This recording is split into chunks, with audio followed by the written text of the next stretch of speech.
So the next question is the fifth question. Okay, so question is a kite flying at a height of 60 metre above the ground. Okay, जो kite fly कर रहा है वो 60 metre height पे fly कर रहा है, ठीक है. तो the string attached to the kite is temporarily tied at the point of the ground. वो ground पे क्या है वो tied की गई है. The inclination of the string with the ground is 60 degree. जो angle बन रहा है वो string के बीच में और ground के बीच में that is the 60 डिग्री.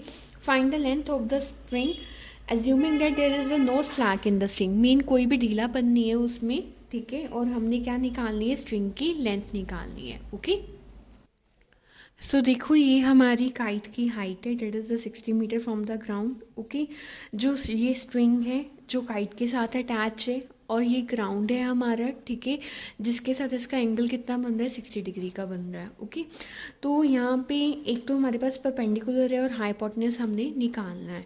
तो परपेंडिकुलर और हाइपोटेनस का जो रेशो होता है वो कहाँ पे आता है, हमारा साइन थीटा में आता है. ओके, तो यहाँ पे साइन थीटा, थीटा की जगह एंगल कौन सा लेंगे, साइन 60 डिग्री. तो साइन क्या होता है, पी बाई एच. तो पी क्या है, ए बी है, एच कितना है, ए सी है. तो साइन 60 डिग्री कितना होता है, √3/2. ओके, ए बी कितना है, 60 है, ए सी एज इट इज़. तो यहाँ से हम ए सी को √3 की तरफ और 60 को 2 की तरफ. तो यहाँ से ए सी का वैल्यू कितना आ जाएगा, 120/√3. तो हमें पता है कि हम डिनोमिनेटर में रूट नहीं रहने देते, ठीक है. तो हम रेशनलाइजिंग कर देंगे, यहाँ पे √3 के साथ ही मल्टीप्लाई, √3 के साथ ही डिवाइड. तो यहाँ पे क्या आ जाएगा, 120√3 और नीचे √3 को √3 के साथ करोगे डेट विल बी 3. ओके, तो यहाँ पे ये कट हो गया तो हमारा आंसर कितना आ गया, 40√3. ओके, इसके बाद जो नेक्स्ट क्वेश्चन है, that is the 1.5 metre tall boy standing at the some distance from a 30 metre tall building. एक बिल्डिंग है जिसका हाइट 30 मीटर है और उससे कुछ डिस्टेंस पे खड़ा है और बॉय का हाइट कितना है, मतलब उन्होंने बोला है कि बॉय 1.5 मीटर क्या है, टॉल है, ठीक है. तो एंगल ऑफ एलिवेशन जो उसकी हाइट से बना है, डेट इज़ द 30 डिग्री. और जब वो उसने वॉक किया तो वो एंगल ऑफ एलिवेशन कितना था, 60 डिग्री था, ठीक है. तो आपने डिस्टेंस निकालना है कि बेसिकली वो बिल्डिंग की तरफ कितना चल के गया है. ओके, तो देखो यहाँ पे हम मान लेते हैं कि ये ग्राउंड है, यहाँ पे जो वो बच्चा खड़ा है, ठीक है. अब उसकी आईज से जो एंगल बन रहा है that is firstly 30 degree. Okay, तो हमने ये 30 डिग्री का बना दिया. उसके बाद उसने कुछ डिस्टेंस ट्रैवल किया है, तो मान लो कि वो इस पोजीशन पे आ गया, तो तब एंगल ऑफ एलिवेशन कितना था, 60 डिग्री था, ठीक है. तो अब हमने निकालना है कि उसने कितना डिस्टेंस बेसिकली कवर किया है, ठीक है. ये ए मान लो, ये बी मान लो, डैट इज़ डी सी और ये ई, ठीक है. अब देखो टोटल हाइट कितनी थी, 30 मीटर. अब 30 मीटर से 1.5 माइनस कर दो, बिकॉज वो बॉय की हाइट थी, वो बॉय की जो हमें टॉलनेस दी थी वो हमें 1.5 दी थी, ठीक है. तो एंगल जो बन रहा है वो उसकी आइज से बन रहा है, यानी कि लाइन ऑफ साइट ये नहीं होगी, लाइन ऑफ साइट हमारा ये होगा, ठीक है. हॉरिजॉन्टल लाइन हम इसको कंसिडर करेंगे, ठीक है. तो सबसे पहले जो हमारा हाइट रह गया वो कितना रह गया, वो कैसे निकालेंगे, हमने क्या निकालना है, ए बी, ठीक है. तो ए बी कैसे निकालेंगे, ए E minus B E. Okay, तो ए ई कितना था हमारे पास, टोटल 30 मीटर, और बी ई जो बॉय का टॉलनेस है वो कितना है, 1.5. तो 30 माइनस 1.5 करोगे डेट इज़ द 28.5. ओके, अब देखो आप लोगों ने निकालना है कि उसने यहाँ से लेके यहाँ तक कितना डिस्टेंस ट्रेवल किया है, ठीक है. यानी कि हमने निकालना है बेसिकली डी सी. तो डी सी कैसे निकालेंगे, हम पूरे डिस्टेंस में से ये डिस्टेंस क्या कर देंगे, माइनस कर देंगे. यानी कि हम बी डी में से बी सी माइनस कर देंगे, पर बी डी में से बी सी माइनस करने के लिए हमें पहले बी डी और इनकी क्या चाहिए होगी, वैल्यू चाहिए होगी. ओके, तो अब देखो यहाँ पे हम सबसे पहले निकालेंगे बी डी का वैल्यू. तो देखो बी डी जो है वो कौन से ट्रायंगल में आएगा, वो आएगा ए बी डी में. तो ए बी डी में हमारे पास क्या गिवन है, this is the perpendicular, this is the hypotenuse, ठीक है. तो और हमने यहाँ पे ये this one is the base, ये जो बी डी हमने निकालना है वो क्या है, बेस. तो हमें परपेंडिकुलर दिया हुआ है, हमने बेस निकालना है. तो परपेंडिकुलर बाय बेस का कौन सा रेशो होता है, tan का. तो यहाँ पे हम क्या लगाएंगे, A B by B D is equal to tan 30 degree. Okay, तो हमें ए बी कितना दिया हुआ है, 28.5. बी डी हमने निकालना है, तो tan 30 कितना होता है, 1/√3. तो क्रॉस मल्टीप्लाई कर दो, बी डी का वैल्यू कितना आ जाएगा, 28.5 इंटू √3. ओके, सिमिलरली नेक्स्ट हमने ए बी सी निकालना है, अगेन उसमें tan लगेगा, बिकॉज हमें ये परपेंडिकुलर तो गिवन है और हमने निकालना क्या है, हमने ये बेस निकालना है. तो पी बाई बी का रेशो किसका होता है, हमारा tan का होता है, ठीक है.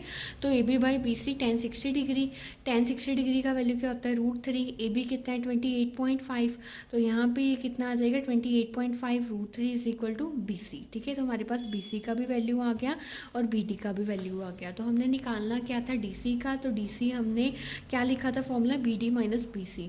तो BD कितना है 28.5 मल्टीप्लाई √3, तो ये कितना है 28.5 डिवाइडेड बाई √3। ठीक है, तो इसका एलसीएम लो, यहाँ पे 1 है, यहाँ पे कितना आ जाएगा √3 को इसके साथ मल्टीप्लाई करो, √3 इंटू 3 कितना आ जाएगा 3, 28.5 इंटू 3 कितना होता है 85.5। ओके, 85.5 माइनस 28.5 डिवाइडेड बाई √3, तो ये कितना आ जाएगा 85.5 माइनस 28.5 कितना आ गया 57 आ गया। यहाँ पे √3 है, हमने इसका रेशनलाइजिंग किया, ये कितना आ गया 57 √3 √3 इंटू √3 कितना आ गया 3, तो ये कट हो गया, तो ये कितना आ गया 19 √3 हमारे पास इसका आंसर आ गया। Okay, so this is our 6th सम।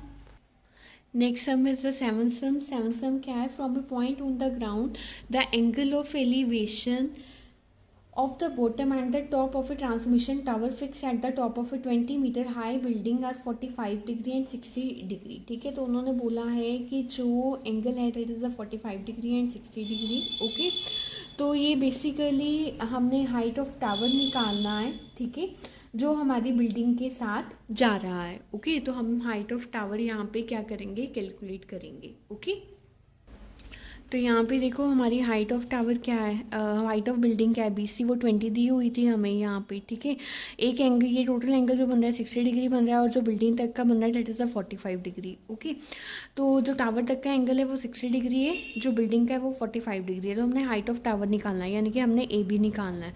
तो उसके लिए हम क्या करेंगे AC माइनस BC, तो BC वही ऑलरेडी हैव। ठीक है, तो हमने क्या निकालना है, सबसे पहले AC निकालना है। ओके, और हमने ये लेंथ भी निकालना है, DC का लेंथ निकालना है। ओके, तो देखो इन ट्रायंगल सबसे पहले हम ये ले लेते हैं, दोनों एंगल्स हैं हमारे पास, दोनों को सॉल्व करना पड़ेगा। पहले हम ट्रायंगल लेंगे BCD। ठीक है, तो BCD में देखो एक हमारे पास परपेंडिकुलर गिवन है। ओके, और हमने क्या निकालना है, इसका बेस निकालना है। तो P/B का रेशो, अगेन अपना फॉर्मूला लिखो यहाँ पे। तो P/B का जो रेशो आता है वो किस में आता है, 10 में आता है। ठीक है, तो tan 45 degree is equal to BC/DC। BC कितना है 20 है, DC as it is, tan 45 कितना होता है 1 होता है।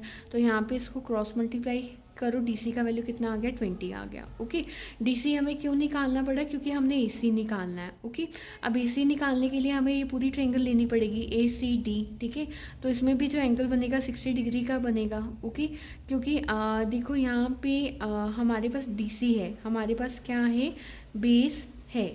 ओके, तो हमने यहाँ पे क्या निकालना है, ये परपेंडिकुलर निकालना है। तो परपेंडिकुलर बाय बेस का रेशियो क्या होता है 10 का, तो tan 60 डिग्री, tan 60 डिग्री का वैल्यू कितना होता है √3।